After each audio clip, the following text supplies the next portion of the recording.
July 6, 1938, the North Sea. The Piper Alpha oil platform stood as a symbol of engineering power, producing over 300,000 barrels of oil a day.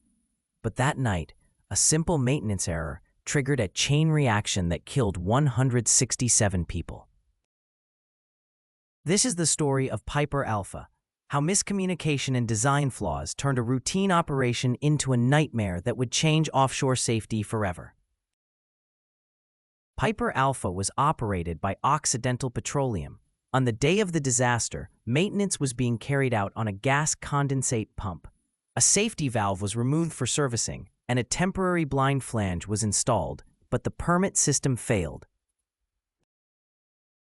The night shift was unaware that the pump was unsafe to operate. When the other pump tripped later that evening, operators restarted the disabled one, unknowingly setting the stage for disaster. At 9:55 p.m., gas leaked from the blind flange and ignited. The first explosion tore through the control room. Fire spread rapidly, fueled by oil and gas lines that couldn't be shut off remotely. Within minutes, secondary explosions engulfed the platform. The heat was so intense that rescue helicopters couldn't approach.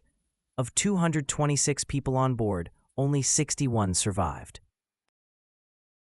Survivors describe scenes of chaos, flames, smoke, and desperate jumps into the freezing sea. Many died from smoke inhalation or drowning. The tragedy shocked the world and exposed the vulnerability of offshore operations.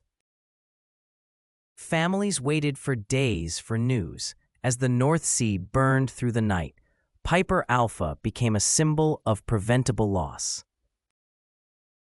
The Cullen inquiry revealed critical failures: breakdown in the permit-to-work system, poor communication between shifts, inadequate emergency shutdown design, lack of firewalls between oil and gas modules, insufficient training and evacuation procedures. The platform's design prioritized production over safety. Once the first explosion occurred, there was no way to isolate fuel sources. The system was doomed. Piper Alpha transformed offshore safety worldwide. It led to the safety case regime, requiring operators to demonstrate risk control, independent regulatory oversight, improved permit-to-work and communication systems, fire-resistant barriers and automatic shutdowns, a new culture of leadership accountability and human factors awareness. The key lesson: safety must be built into every layer, from design to decision. Piper Alpha reminds us that safety failures are never isolated. They're systemic. 167 lives were lost, but their legacy reshaped offshore operations forever. If we remember Piper Alpha, we protect every worker who steps onto a platform. Because safety isn't just about compliance, it's about conscience.